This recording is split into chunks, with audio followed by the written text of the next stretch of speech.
Everybody, welcome to this week's edition of UGASports Live. My name is Radi Nabulsi. I will be your co-host for the next hour or so. I'm joined by Dayne Young and a fully clothed Jim Donnan. So that's a big plus for us. But you have to explain the inside joke there. You can't just let that sit for the podcast. Coach was joining the show. He's like, "Let me put a shirt on." And it's funny because right before I clicked on it, I was putting a shirt on. So it just cracked me up because I'm like, we're all just running. Did you win your tennis match, Coach? That's what we need to know. We just played and had a good time. But I'm telling you, it's so hot, I don't even understand how I can hang in there like I do. Because they don't make them like they used to, Coach. No, they don't.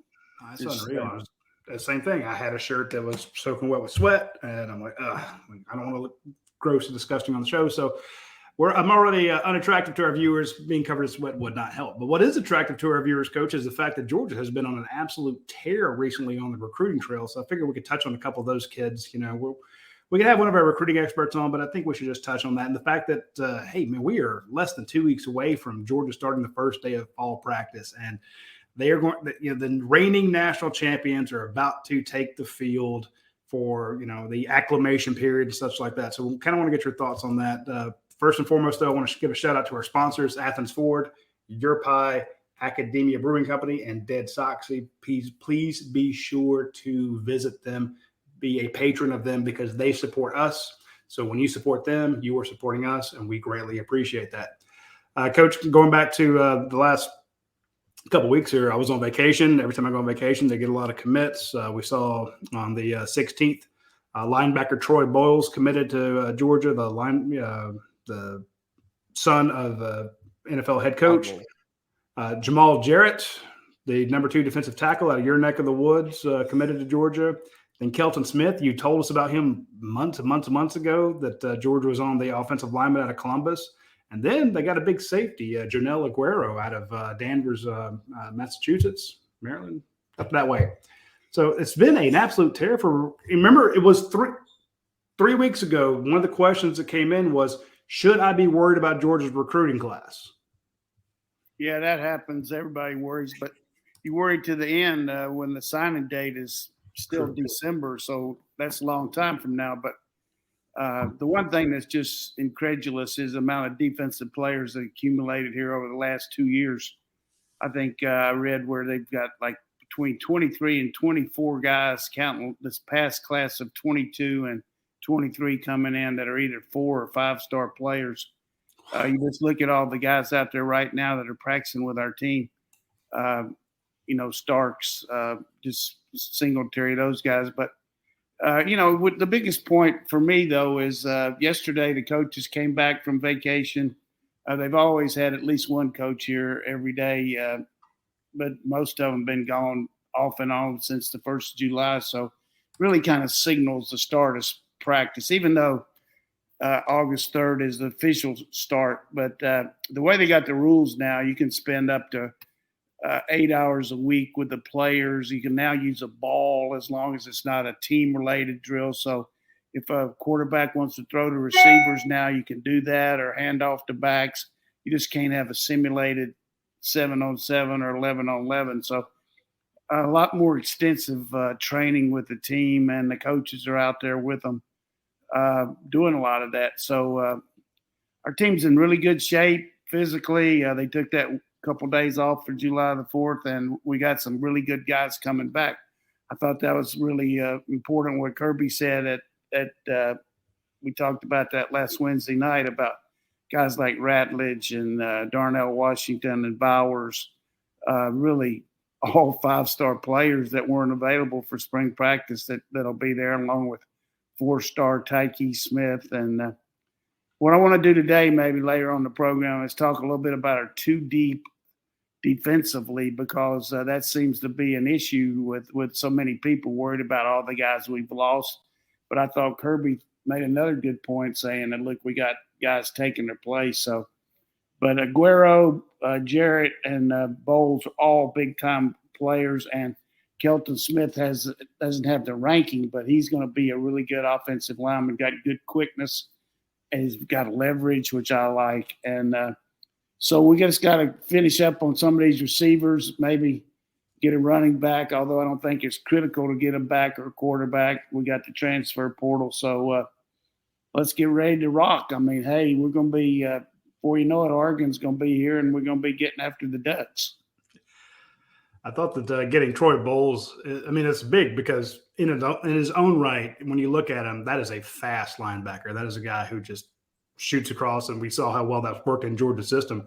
But I also like the vote of confidence, that you got a NFL head coach is going to send his son to Georgia. Exactly. I think that's really sends a message around the country for Kirby to signify, hey, we got the head coach of a team's son on our team. And, we talked about that quote that Gutekunst guy made from the general manager who decided a new long-term contract for Green Bay Packers. He said that, they've taken now 3 guys from Georgia in the first 2 rounds the last couple of years, going back to Stokes, and then the guys they took this year. And he said that watching Georgia's practice and analyzing the players is as close to an NFL combine as you can go to. And that coupled with Bowles and, here's Glenn Schumann. Hey, Coach, I just want to tell you, your son's doing pretty good. Tell me a little bit about what you're doing at Mike linebacker on Tampa 2 now. And great point. You get a unpaid analyst there.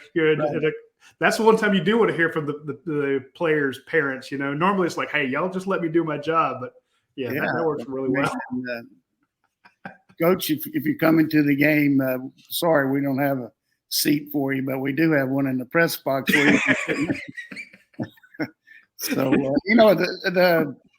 I go back to when I was coaching. I really enjoyed the interchange with pro scouts, talking to them about what they were looking for. And also the fact that once you develop some relationships, they let you come and visit with them and study and watch their practices. And it's just like high school coaches coming here and watching us practice. You just learn a lot about different way to skin a cat, so to speak, and the way things evolve. A lot of pro people continue to come and watch things that are happening now in college, like the RPOs and the, Cliff Kingsbury now, who was the coach for Texas Tech, the head coach of the Cardinals.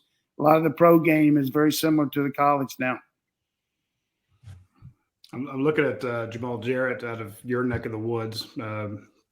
Big get for Georgia, defensive tackle. That's in Central North Carolina, in case people don't know that.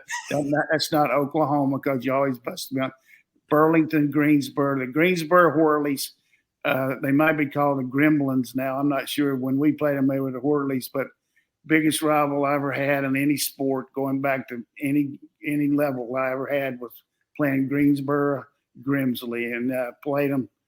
I remember the first time I ever played them, we played a JV football game in the 9th grade, and our coach was going to the single wing, and, I didn't like it. I had to play back there, tailback and run and stuff. I was scared to death, but, I did all I could. But the point was, we practiced all summer and worked on that, and they didn't know that we were running the single wing. And we went over there at their stadium and really pulled their pants down. I mean, it was so bad. They didn't know what to do. We had a tremendous advantage. I mean, running that single wing. And, I felt like I was Johnny Unitas after that game. I love it. So you get Jamal Jarrett, number 2 defensive tackle of the nation, 6'6", 340 pounds. And I was thinking about, the last time Georgia got a big defensive tackle out of North Carolina, it seemed to work out pretty well with Jordan Davis. And Jordan Davis was integral in Georgia landing Jamal Jarrett. And I was looking on Twitter, and I saw these photos that came out of the players running in the stadium, the Georgia football teams running up and down the steps in Sanford Stadium carrying 45-pound weights. And Bear Alexander, the big defensive tackle from Texas, that was a guy that I think we had listed about 6'6", 340. He has slimmed down, Coach. They have run the baby fat off of him. he took advantage of having that shoulder operation and really did a lot of conditioning. It wasn't too much he could do with his shoulder. I really don't think he's 6'6". No. He might not even be 6'4", but he's big. He's bulky, but and he's going to help us. I don't know if he'll help us this year, but hard to come in and play in the defensive line unless you're Jalen Carter. It's just tough to play there. And I feel like Jarrett certainly got a good future. I don't know if he's as talented coming out of high school as Jordan Davis, but not many guys are. But we'll see. But now, my point about those guys is when Jordan Davis came in, he was a bit hefty, and he admitted that he fought it his entire career at Georgia. Jamal Jarrett listed 340. I think he could probably lose some of that as well. You saw what they're doing with Bear Alexander. Give Trey Scott all the credit in the world for being able to land these top talents. Georgia went so long without getting quality defensive interior guys. Now he's landing them back to back to back. And when they leave here, they look phenomenal and they're playing really well. So I think that's a big get for Georgia to pick up Jamal Jarrett. And I think getting Janelle Aguero, everyone's talking about Caleb Downs. You got to get Caleb Downs, number one safety in the country. You get Janelle Aguero, who's I think the number 3 safety. Yeah. It's just number 4 safety in the nation. Hard to know. When you get 1, 2, 3, 4, I mean, it's just a crapshoot. But Saturday's going to be a big day for the Dogs. I mean, the dead period ends, and everybody knows the last couple years we've had those Georgia's had those deals where they bring kids in and have that play day, so to speak, where they shoot water guns at each other and play all these kind of funky games and just interact. And we've been able to steal a couple guys that were going somewhere else when they saw that family atmosphere and saw the coaches interacting and Kirby diving across that water slide and, just things that I remember when Mary Smims was here when they had the pie eating contest. And it's just it's watermelon eating contest, pie. They just have a lot of fun. We're going to have an enormous amount of people. I don't know how many are coming. I'm sure you'll have it on the Jet will have all that stuff. But did you know they were having that Saturday? I knew they were having a big recruiting visit because the guys on the vault at UGASports.com were writing up the list of players that they expect. And the one to me that's most interesting is Yazid Haynes is coming to Georgia. And we had a question about him earlier. Let me go back and find it real quick. Yeah, this is from Riley. It says, what is the story with Yazid Haynes? Now, Yazid Haynes was a wide receiver committed to Penn State, but yesterday afternoon he decommitted from Penn State. And that is a guy that Georgia's after. And every time we talk about all these defensive commits, Dayne can attest to this. It's like, well, where are the offensive guys? Where are the wide receivers? Where's the running back? I'm like, let it come. Well, this is a top wide receiver. It's one of the top 250 players in the nation, Yazid Haynes. And he just decommitted. So he's no longer committed to Penn State, and he's going to visit Georgia this weekend. It would not surprise me to see him become a Bulldog before it's all said and done. Has he been here before? He has been here before. Now, here's the thing. He came on a secret visit. So but it was not so secret that you knew he was here. I knew he was here. Well, here's the thing, and this is where it gets really weird from a journalistic standpoint. We found out that he was here. And we were asked not to report it. Now, normally I'm like, well, it's news. We have to report it. But the fear was, Coach, that if we reported it and Georgia didn't give him an offer or say they offered it and he didn't take it, that it would hurt him with Penn State, i.e. Penn State would pull his scholarship offer. So you don't want to hurt a kid's chance to play college football. So we sat on it. We're like, okay. But we use that information. We're like, look, we'll keep our mouths shut. But if something changes with his commitment to Penn State, we need to know about it. And sure enough, our boy Adam Friedman broke the news yesterday afternoon that that's good. That's good. Haynes is no longer committed to Penn State. So, definitely. And the thing that happens as soon as somebody's name comes up, he becomes the most important guy in the history of recruiting. Now we got to have him, or if we don't, we're going to slit our throats. So, but that's just the way it happens. But I'm excited about our team. I mean, this was one of these shows. I enjoy all of them, but the kickoff kind of speak show, I just like the mentality of our team. I like the way they're out to, start over, so to speak, and got tremendous athleticism and work habits, and just don't see any holes on this team right now. I'm worried a little bit about the punter. I was about to say special teams. You always worry about special teams. Just the punter hasn't played when the band's playing. Hopefully he's not going to have to punt a lot, but I don't see us getting into that situation where we're I think we'll be making a lot of second and third downs. We'll be a big play team. I mean, this could be as big a play team as Georgia's had in a long time because you can run the ball, and when you can run and have those tight ends doing so many things, you just hit the ball over the top so much. And if you analyze stats, which we get Brent Rollins and Dayne do so much, but you have your possession passes, which are mostly drop back, where a little old lady from Pasadena can see it's a pass. I mean, it's just what we call a show pass.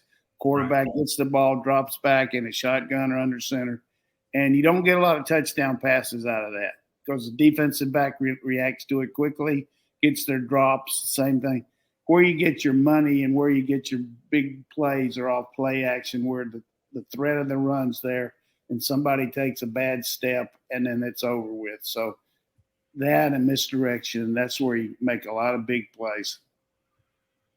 We'll get to Coach. We're on the same wavelength about wanting to get into the nitty gritty of Georgia's two deeps. So we'll start with defense in the next segment here. I do want to mention one quick thing on recruiting, just from my Columbus days of here in Georgia, getting Keldon Smith. Let's go. Obviously, Dale McGee is the legendary guy in Columbus, and I mention that all the time. What people may not realize is that there is a new head coach at Carver High School, and it was a good team last year, made the state finals. It's a guy named Pierre Coffey. Well, Pierre Coffey was one of the assistants with Dale McGee when he was there late in Dale McGee's tenure. Pierre Coffey went to Spencer High School and was the head coach, was at Chattahoochee County High School for a couple of years.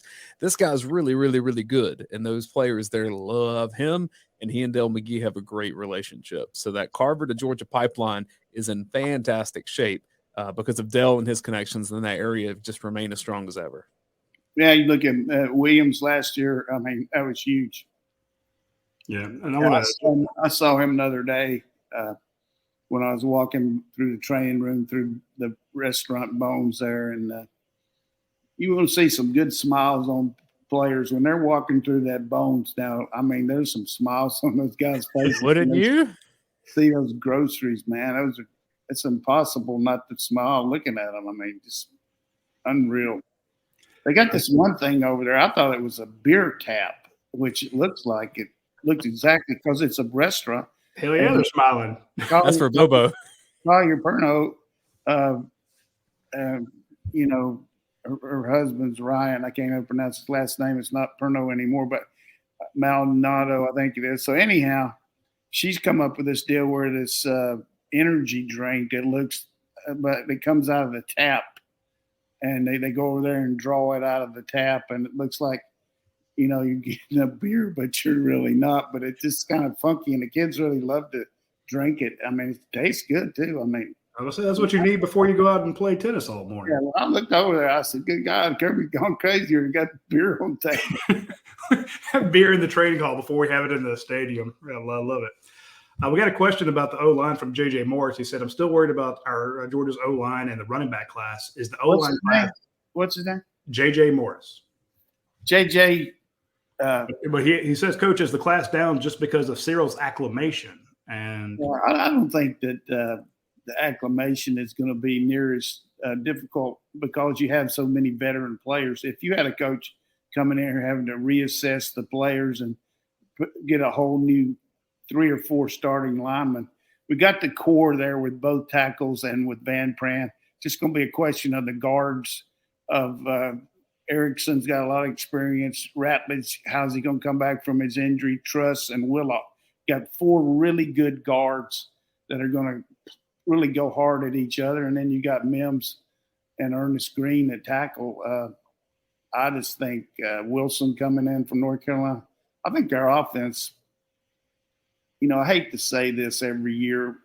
I guess I say it about every 3 years. Our offensive line will be stronger than 3 rows of wild onions. I love it.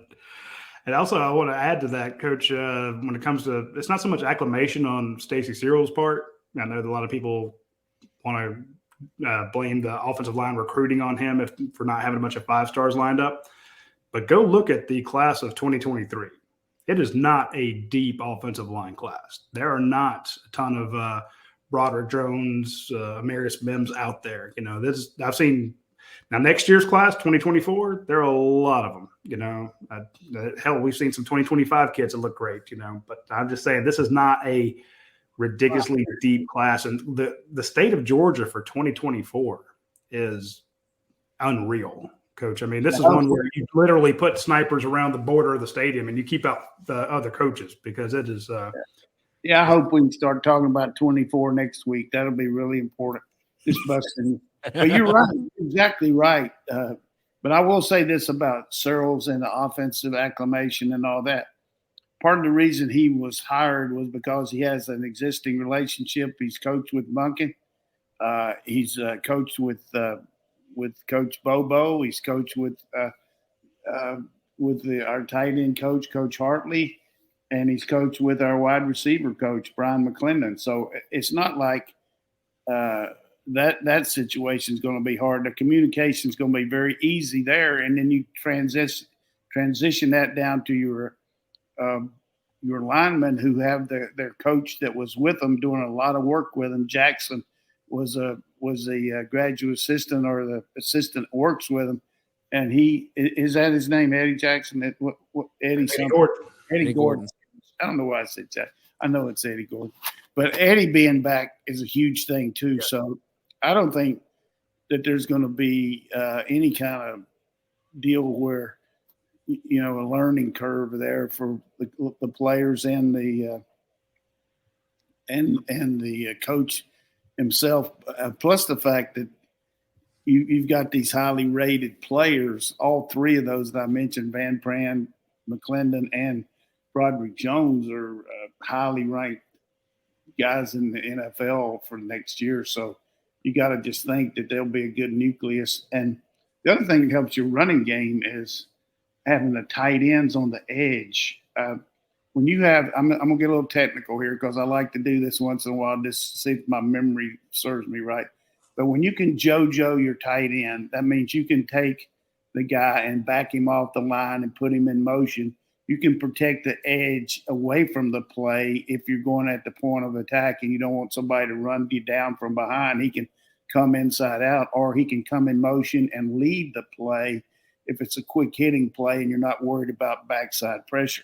So that JoJo effect's good when you have one tight end, but when you have 2, then you can move either one of them towards the other or away from the other and do the same thing and have even a better wing there, a better edge with a tight end and a wing coming around, or a guy going to the backside, and now you have a balanced front with a tight end on each side. Then you add the third one, and now you can JoJo the first one. You can back him off, move the other guy up on the line, then put another guy in motion. You can do so many things to protect the edge. That's the point of this whole process here. You're not going to get a lot of backside pressure that a lot of teams used to do against Georgia because of the threat of no quarterback run. Now you add that tight end and you add the threat of the quarterback run with our quarterback Bennett, and you have a tremendous running attack from the standpoint of avoiding lost yardage plays. As long as you get to the line of scrimmage, you go back to Gurley. He used to get hit so much in the backfield, and he still made yards. But when you get to Chubb and Michelle, we were attacking the other team where the line of scrimmage was on their side of the ball. We'll see the same thing this year with this kind of attack. So much for me running my mouth, but you get what I'm saying here. No, I absolutely do. I love it. We're going to take a quick break and mention a couple of our sponsors here, and then we'll talk about, like I said, I like getting into the idea of the 2 deep, and we do have a lot of questions. So, folks, if you would, please share this with your friends. It would mean a lot to us. I don't want to mention our friends over at Dead Soxy because I think that with fall coming around and, you got to start thinking, hey, August 4th, practice starts, they report August 3rd. I need to start thinking about getting reservations in the hotels that I'm going to be staying at. Where am I going to, where we're going to tailgate, stuff like that. Well, think about the fact that you also have to figure out what are you going to wear to the games. Well, Dead Soxy makes the most comfortable socks in the world. And they also make a bunch of Georgia-specific socks. They have the red and black socks. They have the team color socks. They have great designs. And if you got friends in the office that are Alabama fans, I apologize. Or if you have LSU fans in your family, that you haven't kicked out of the family yet. But buy them Georgia socks too, right? I'm sorry? Buy them Georgia socks too. Yeah, buy them Georgia socks as well. But yeah, they have the red and black 4-pack and stuff like that. And they have a bunch of other new designs that you need to check out. So when you get a chance, swing by Dead Soxy, use promo code UGASports.com. You get use promo code UGASports. You'll get 30% off. You can't beat that. And of course, I also want to mention our friends over at Academia Brewing Company. We told you last Thursday, they were going to have the comedy night. It was an absolute hit. What they have coming up this Thursday is the Lita Athens Bike Night. So if you want to go out and see a bunch of great motorcycles, see a bunch of motorcycle folks, because they have the car shows and they have the beer and biscuit brunch. They have Trivia Tuesdays. But then once a month, just like they do with the car show, they have a bike night. So Thursday, August 4th at 6 p.m., swing by Academia Brewing Company, get great beer, great food, great ambiance, if that's the way you want to put it. Check out their beer garden, but it'll be Athens Bike Night. So you do want to check that out. They'll have lumberjacks, axe throwing halls and apparel will be on site. So rain or shine, go out to Academia Brewing Company, throw some axes, check out the bikes. You'll absolutely love it when you get a chance. So, Mickey Wilbanks is watching us from Sand Mountain, Alabama, and he says, "Go Dogs." So thanks for watching us over on Facebook, Mickey. Good. Thanks, Mickey. All right, so Coach, getting into fall camp, we were kind of thinking the same page here that we want to really get into the nitty-gritty of players that I think fans will be seeing on the field. And you mentioned you want to do defense, so let's do defense this week. And then we'll do offense next week. So I kind of like the format of this. How about me and Radi kind of toss out the names that we kind of think that we might see in these spots, and then you tell us who else we should be watching. Good. All right, Radi, nose guard. Nose guard. Who steps in for Logue? Jordan Davis? What about Zion Logue? Got to give us two. I mean, we're going to go too deep. Logan Stackhouse? I was going to say Nazir Stackhouse. Yeah, I think that's a good call. Although I can see Stackhouse playing all sorts of places.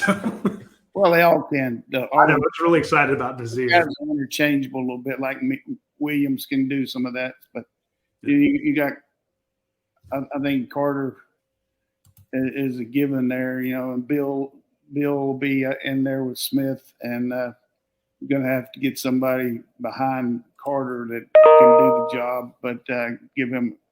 I'm for not letting Carter come off the field unless he asked to, including offense, right? Yeah, I mean, he's good at tight end. Can you imagine if all of a sudden we got those 3 tight ends in the game, and then we go goal line and put him in there too? We got those 4. You have 2, a wing on each side.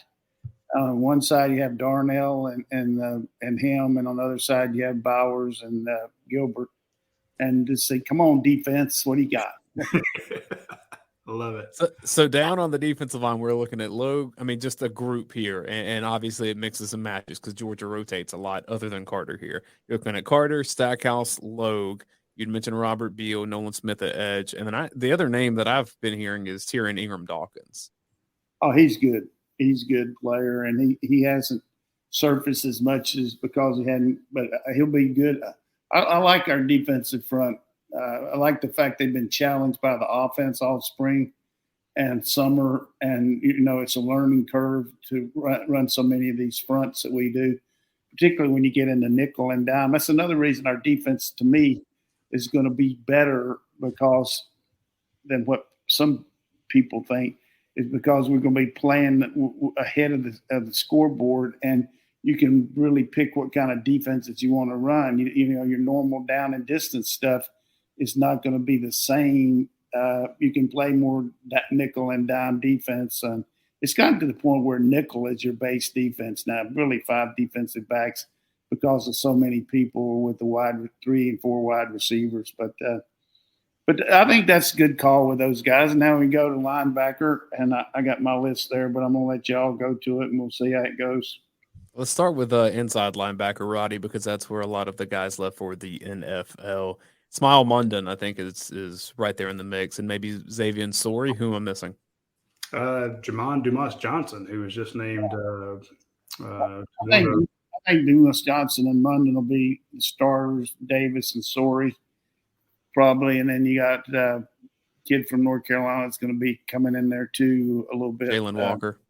Yeah, but those are 5 really that probably going to be the ones. In spring, we saw a lot of Tresman Marshall, and I don't like to read too much into spring practice because you got guys that are injured and guys that are banged up and guys that are trying to make a name for themselves. But I remember when Georgia got Tresman Marshall and Rion Davis, everybody was so excited about those two, but they just seem to have had just ill luck when it comes to Davis, Munden, and Sori have all had injuries, but and Marshall for sure. I mean, I don't even know what all he's had operated on. I feel bad for him. He's a Jack Bowerly of our team as far as operations. Jack's had everything in history. Our swimming coach, ex-swimming coach, we kid him about Bionic Man. He's had a lot of surgeries. But then you go back to the secondary safety. Chris Smith and Jackson are going to be the guys, but then who you like behind them? I like Daniel and Tyke. I thought Malachi Starks was going to be with his one. Well, he got a lot of work this spring, but Tyke wasn't out there. So that's a good point. Yeah. So you bring in Tyke Smith and David Daniel was that's a good Tyke kid. Can beat Poole out at star, then you're going to have a situation there where one of them might, be in there. But I think we got good depth there and really good special teams with all those guys. And then we got Ringo at corner, and we got the kid from Alabama, Kamari, and Kamari Lassiter.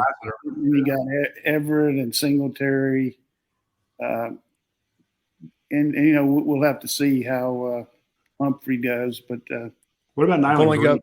I'm pulling up David Daniels' headshot because I just can't get over how incredible. I love his headshot on Georgia Dogs right now. He's trying to keep up with the guy we had last year. Lewis Seen set the standard, and he's got some standard bearers carrying it through. I thought it was kind of saying when Muschamp told Seen that at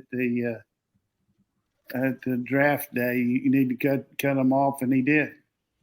Yeah. We were in Indianapolis, and he comes up to meet the media, and he's got his hair all up, and we were like, "Wow, we get to see your face." He's like, "Yeah, Coach Muschamp told me to put my hair back so everybody can see me." And that's what you do every show, Roddy. That's cold, that's hurtful. Coach, I'm gonna give you another name. Okay, one other guy on the defense. Where's Jacory Thomas play? Well, he's back there. He's gotten some good reps, and he's somebody that I like the way he competes. Jackson's just so solid and knows what to do, and Chris Smith is the same way. And part of the deal there when you're on that back end is making sure that you can spin down and support and also play the 2 deep stuff and play so many of the different coverages. I think he'll come around, and he did a good job this spring.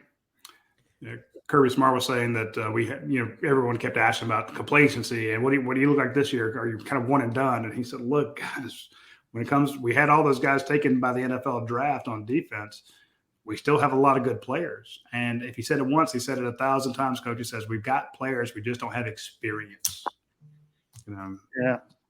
He was going to drive that point home. I'm gonna give you another name that I really like that I think will play a lot on this defense, and that's Javon Bullard. Another guy, same, no question. I mean, he's a guy that can step in there and tackle and knows what to do. I don't think we got near the issue secondary-wise that we'd had going into last year. We got caught losing a lot of guys that we didn't think were going to not be here, you know what I mean? So we had to really, bring in guy from Clemson, and we brought in Tyke, and he got hurt. One kid left and went to Stevenson left and went to Miami, and I just don't see us having near the issues depth-wise. We might not have the experience, but and the other thing that's good, I mentioned this about our D line and linebacker, going against these tight ends and wide receivers we got, they're not going to go against anybody faster than Arian Smith going down the field. They're not going to go against many guys who can run the routes like Mitchell can, or they're not going to go against 3 tight ends any better than the ones they practice against. So that's going to help them too. Yeah, covering A.D. Mitchell and Ladd McConkey or a crafty veteran like Kyrus Jackson or Don Blaylock. You know, if you're cutting your teeth on those guys and you're Jacory Thomas or Javon Bullard and you keep getting blown up by those guys, you'll get better. I guarantee if you're getting blown up by them, you're not going to have anything left your butt after they get chewed out there. Right? That's true. That's what Kirby said. It's a good point with the young defensive backs and then, the depth at receiver. Like Georgia's scout team is going to have some really fun matchups. Like if that video ever got out there, like you're going to see some good stuff. But that's the thing about taking all that video. These kids that leave and aren't, have a lot of game tape, they got a lot of good video that they use like that they send out to these schools and show them. I know that one kid that went to Mississippi State, Coach Leach told me, what was his name, Johnson? Which one went to Mississippi State from here? I'm trying to remember. I know who you're talking about. Last year he left. Anyhow, but he had some good practice tape he sent. Yeah, he actually tweeted it out. He's like, here's my practice tape. Justin Robinson. That's who. Robinson. Yeah, I can't remember anybody's name. I'm not bad. I do remember the general manager on there, and a guy from runs the sponsors out there. Speaking of sponsors, before we get to the question parts of the show, because we did get a lot of questions come in, Coach, I do want to mention our friends over at Your Pie. And I want to mention a pizza that you need to get when you go to any of the 50, 70 Your Pie locations. It's called the Ishka. It's extra virgin olive oil, fresh mozzarella, cheese, tomatoes, basil, and garlic. It's very simple. It's on a great crust. And the Ishka, the reason I bring it up is, A, it's a classic. It's a phenomenal pizza. If I remember what Drew told me, is he and Natalie were in Ishka, Italy, having pizza when the idea came to them about opening up this whole franchise, this restaurant where you go in and you get a pizza the way you want it designed. I want this crust, they have multiple different types. I want this amount of, olive oil, or this amount of mozzarella, or this amount of marinara on it. I want this amount of cheese, these ingredients. They turn around, put it into a super hot oven that makes that crust super crispy. And then by the time you've got your drink and you sat down and checked your email on your phone, you're already, they're handing you your pizza. So the Ishka is integral to the establishment of the Your Pie corporation. So I'll tell folks, look, it's summer. This is a great time to grab that pizza. Of course, you can get the pizza prosciutto, you can get their gelato, you can get their sandwiches, get their salads, all that fun stuff. But I've always said, look, get the Southern Heat. It's one of my favorites, but try the Ishka during the summer. I think you'll absolutely love it. Well, and the Nat, which is the pesto and feta, mozzarella, tomato, spinach, chicken, that's named after Natalie French, the first lady of Your Pie. Yeah, the sun-dried tomatoes and spinach on that with the chicken, that's an absolute class. That with a glass of white wine, and you just got it made. I also want to mention our friends over at Athens Ford. They are not only a sponsor of this show, they're a sponsor of our website, and they sponsor our watch-along show. So Athens Ford is a huge, huge corporate sponsor for us, and we really appreciate it. And I never really talked about the Athens Ford Advantage. It's something that they offer out there besides just their lifetime powertrain warranty. That also gives you free service loaners when you buy a car from them. Say you need any service done that you're like, I can't be without my car. Well, they got a loaner for you. They also have a 72-hour exchange policy. You drive it for 3 days, see if you like it. If you don't like it, take it back. They'll work with you to get something else. So And they also have 100% price protection guarantee. So you're like, oh, wait, I found this Ford Explorer, somewhere else. Well, they will guarantee that they match prices on it. Point being, there's a lot to buying a car at Athens Ford, a lot of consumer protections that you get that they provide to you absolutely free. So if you're looking to buy a new car or a previously owned vehicle, swing by our friends at Athens Ford. They will take great care of you. If you need service done, they will also take care of you. If you need parts, if you're doing exchanging some parts out on your vehicle, they have a fantastic parts department out there as well. So if you want to do some custom stuff, you just need parts for maintenance. Don't go to some of these places that don't have stuff in stock, or they have knockoff brands that will void your warranty. Go buy Athens Ford, get the actual Ford certified parts and parts that you can't find anywhere else. Hit them up when you get a chance. 15 minutes left in the show. We'll get to questions from UGAsports.com and YouTube and Radi's Facebook page. Pierce Outlaw says, camp starts next week. Coach, what do the first few practices look like of a fall camp? Well, they have this acclimation deal where you got to, I don't even know anymore how long you have to go without shoulder pads or pads.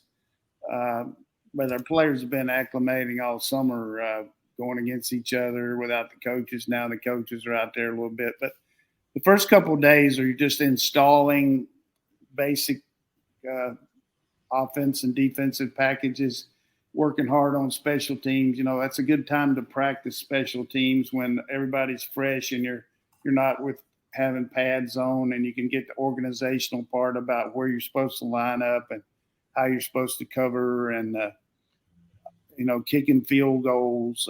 Nothing more important than I always used to tell our players, high and tight to the inside. All you inside guys, you got to get high and tight to the inside. Don't let anybody come, and the wings got to scribe that arc, and don't let anybody come over your inside thigh and plant that hand out there. And kicker, you got to kick that ball in one certain time, and the snapper got to practice catching some with one hand, putting it down in case somebody kicks you other one, all that stuff. So it's a lot of fun getting ready for the special teams and the thing that's protect your inside thigh. That's a good life lesson, just in general.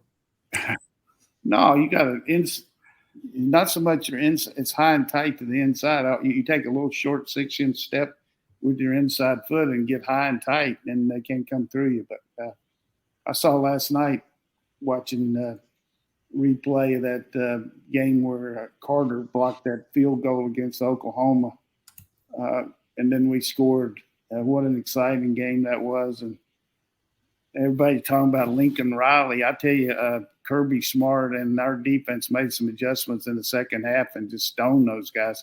I mean, they didn't make a first down in both overtimes except one on the guy getting offside. They got us offside, but they didn't even make a first down.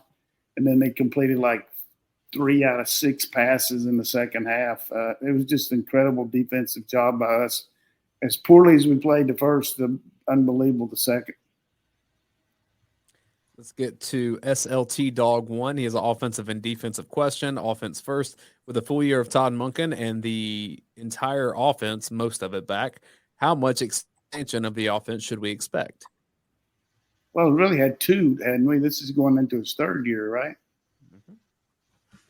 So we've had 3 going into the 3rd year, but I think hopefully we'll cut back some. We won't need as much.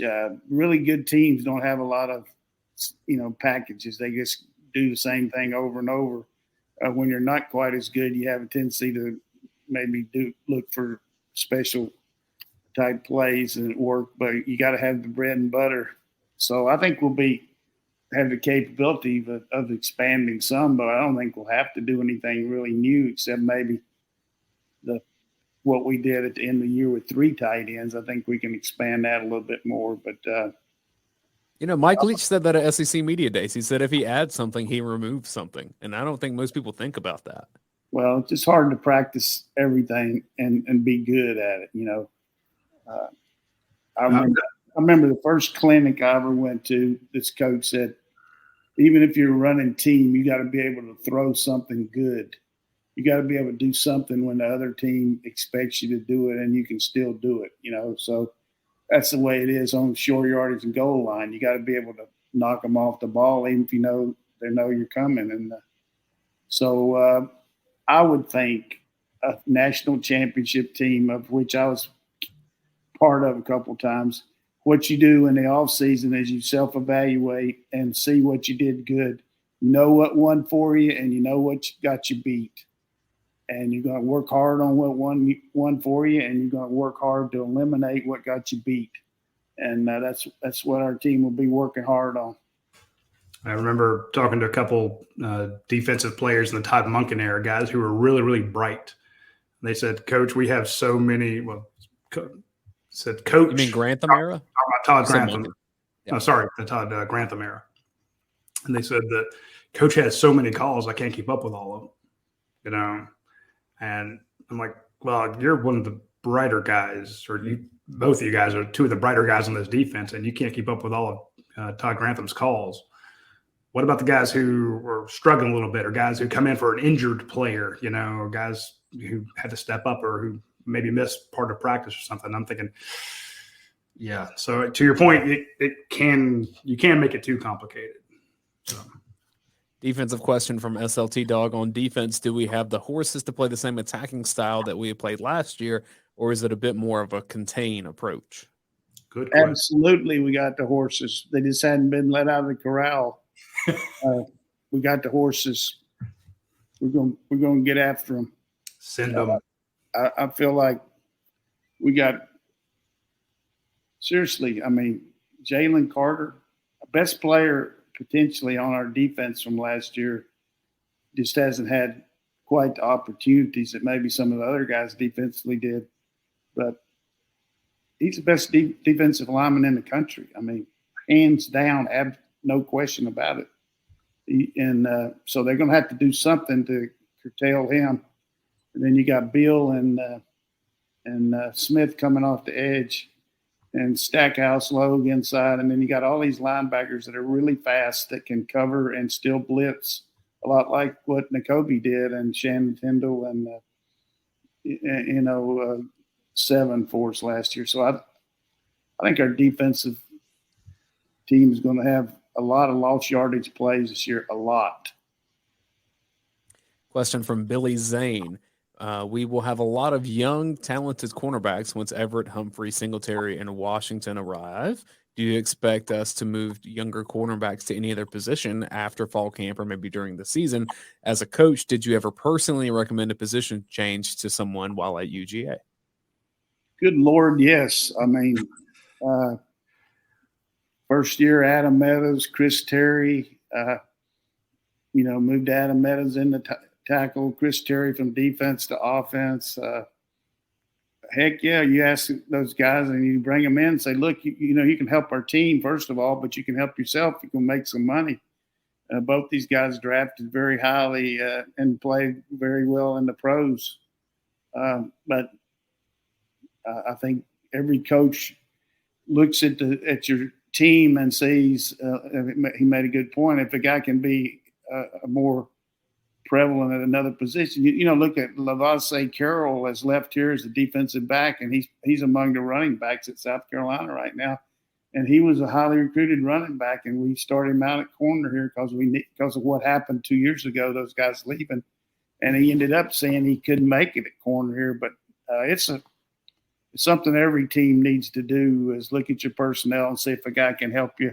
I know a lot of times D linemen are recruited in high school and end up playing in the O-line too. Yeah, and D-Rock UGA followed up by just mentioning Chris Terry went from defensive line to offensive tackle. Jermaine Phillips went from wide receiver to defensive back, and both were good in the NFL for a while.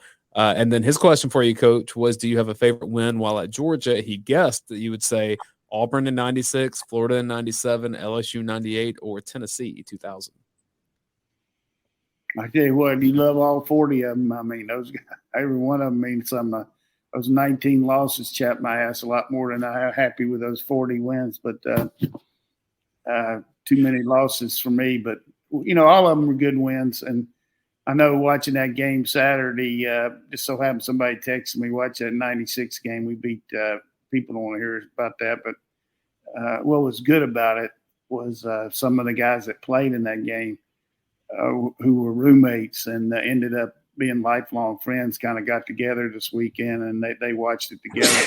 I saw a picture of them, and that's worth a lot to me as a old coach to see what they are now and what they've done with their lives. Hey, Coach, let's do a watch along on that. On 96 game? Yeah. As long as we don't show the first half. I mean, okay, we'll start at halftime, set the stage. We're skipping the first half. Let's talk about the second half. Let's talk about those because we can pause, as we go. I never will forget before the game, Pat Dye, who I'd met a lot before and knew him when he was at East Carolina and I was at North Carolina, and then he helped me get a chance at Brigham Young job, which I didn't end up going there, but he was at Wyoming then. But he came by the locker room for the game, and I just told him, I said, "Hey, Coach, that's nice of you to come by." And I said, "The only thing I'd ask you is if we win, would you come back by here after the game?" And he said, "Yeah, I'll go back." And he came back, but he wasn't very happy. I don't know why I said that. Hey, if we win, will you come back after the game? But that was an amazing game. A lot of good players. I mean, a lot of people there. You see Will Muschamp over there on the sideline as a GA for and also Jimbo Fisher up in the press box. Terry Bowden, and of course his brother was the offensive coordinator there. That ended up being the Clemson coach. So a lot of good coaches on that Auburn team. Yeah, Mike Bobo apparently has something to do with that too. Yeah, I mean, for some reason we decided to start Smitty at quarterback and put Bobo on the bench, and Smitty didn't have that great a game. And Bobo and Coach said we needed to get Edwards in there a little bit because he'd been fumbling a little, but he tore it up. But Smith is a great doctor there in Spartanburg, South Carolina now, just doing really well. He was a heck of a quarterback, but had Mike there at the same time. But very proud of him. Here's a question from YouTube. Thomas, does Marvin Williams Jr. start on the defensive line at some point this season? You talk about Marvin Jones? I said Marvin Williams, but yes, it's Marvin Jones. I'm going with what was written. Well, that's why you need to know your team, son.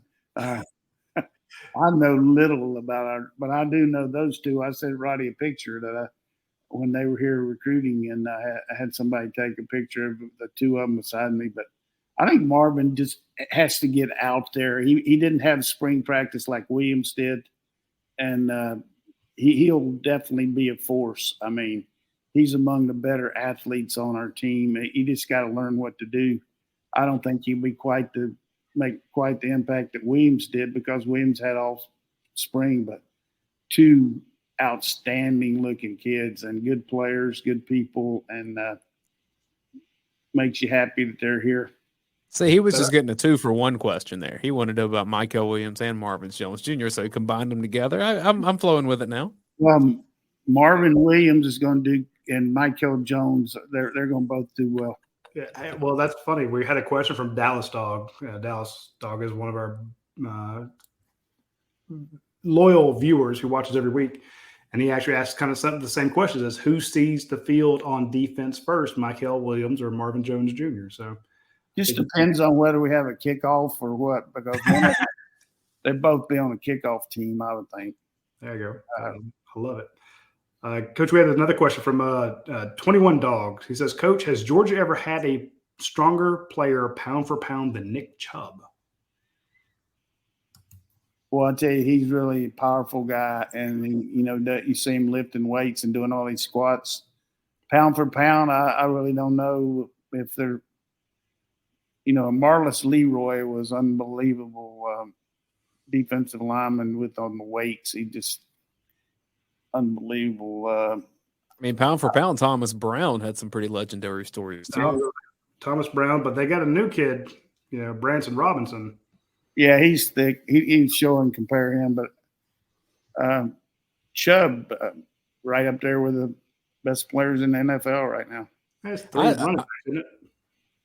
I was told a long time ago that Nick Chubb really does like football. You can't get to that level without, but he loves the weight room. Like that. Well, I love the fact that he's actually back at Cedartown doing that stuff with his high Hey, school. what he does do too. He's very generous with his money. He takes care of those. He buys equipment for the team and does all that stuff for them. He's just a very benevolent kid. Was a good dude. The minute we met him as a freshman at the Rising Seniors game, I'm like, this kid's special. Do we have any more on? That's all the questions I have, Roddy, unless you want to sneak in a couple more. I'll hit up some of these others here. CCUGA says, I need one of those national title footballs you guys are giving away. CCUGA, stay tuned. We've got two left, and both are signed by Kirby Smart. Those are the limited edition ones from Rawlings that have all the stats on it. We will be giving those away. Who's giving them away? You? Yeah, if we're giving away at UGASports.com. They're $200 limited edition footballs. They look fantastic. What do you got to do to get one? Just be a member of UGA Sports. To be a subscriber. What happens? Your name gets drawn or what? Yeah, well, since they put their name, they go to we put out the link. You go to the link, you put in your email address so that we can notify you, and then we also use that to make sure you're a member of UGA Sports, not just some guy off the street. And we put it up, give everybody a week to put their name in, and then we draw a name out. Anybody's not a member, that's a good reason to join right now. Hey, join up and you might win that ball. Yeah, and we've given away 4 of them. The last 2 that we have are actually signed by Kirby Smart. So these are autographed limited edition footballs. So yeah, Lane Kiffin can give you a golf ball from UT when they hit him after the game during the game. All right, let's go. Be a bottle of mustard. Run the Damn Ball says, why is there no Heisman love for Stetson Bennett? He's only the reigning national champion. Does he have a shot at the Heisman? Because he doesn't play fourth quarters. You know, those are things that are built by publicity-driven guys. We don't put a lot of publicity out for Stetson for that standpoint, but I think he's going to have a big year. He probably won't get near the stats that Bryce Young does because Nick keeps the players in the game longer. I remember when Kirby was over there coaching the defense, and a couple of times I hit him up after the game. I said, why you got all those guys in the game in the fourth quarter? He said, hey, Nick won't let us take them out. He's worried about, the score and all that. And Kirby takes them out, though. I think that's good because, you got to build depth. And you sure don't want to get kids hurt. Hey, talk about building depth. I mean, the number one complaint that we hear from Alabama fans is their best 2 wide receivers were out, in that title game. And I'm like, well, Georgia was winning the title game with a freshman wide receiver or a freshman tight end, guys who were not on your short list to win it. Nobody ever says anything about Adam Anderson not playing. You take Will Anderson off there. George Pickens.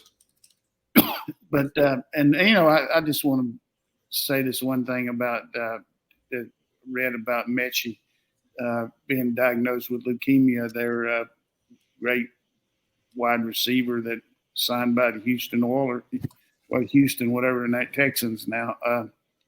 I hate to see that for the kid. Hopefully he can get the right kind of treatment, but he was a good kid, and certainly you hate to see that. I agree with him, and our prayers and well wishes to him for a speedy recovery. We got this question from Dog in France. He says, I was very impressed watching Cedric Van Pran at the SEC Media Days. He is the type of leader UGA needs up front. So not much. The guy is just very articulate. He's also was very guarded in what he said as far as just, saying the right thing. And a lot of guys start seeing all those lights and they maybe spout off a little bit, but he did a good job of talking about this year's team. He wasn't worried about who we lost, and he was glad he had these guys around him. And usually speaking, there's just something about the offensive line core compared to other units on the team. I mean, these guys are kind of the bring your lunch pail, do all the work, don't get a lot of recognition, and they got their own group. And I think we've got a lot of good guys in there. I mean, Warren McClendon, Erickson, these guys hang together. off the field and going to show you a lot of continuity there in that O-line. Good point. Montgomery Mama, I said it wrong last time. I said Mama in Montgomery. It's Montgomery Mama says, Montgomery Mama, will Auburn try to poach Todd Monken after this year? Auburn? Yeah. So apparently she doesn't see that tenure lasting very long at Auburn, and she thinks that they may come after Todd Monken. If they offer him the head job, he'll take it. I can tell you that. I mean, anybody would take that job. It's a great job if you're an assistant coach. But I don't know. He would certainly be a good candidate because he's coaching the SEC. He's been a head coach. He's got a pro background. From what I understand, reading from Radi, that he's supposedly getting ready to announce here pretty soon about a 3-year deal worth a lot of money. But let's go on to something else here. I just assume Hugh Freeze and Auburn will find their way together one day. Hugh Freeze to Auburn could always be in the works. Is that right? I'm just saying the sensibilities align. You want to say amen to that? All right, go ahead. Last question. A Liberty quote there, a little Liberty quote. Liberty University. Pass the collection plate. Here we go. From Big Sky Dog, he says, is Kirby Smart now the highest paid head coach in the nation? And how long do you think he will coach, or will he ever take an NFL job? I think he's close to being after this. I don't know what Riley's making because they don't say he's with a private school at USC, but he got over $10 million. But Kirby's well deserving of it.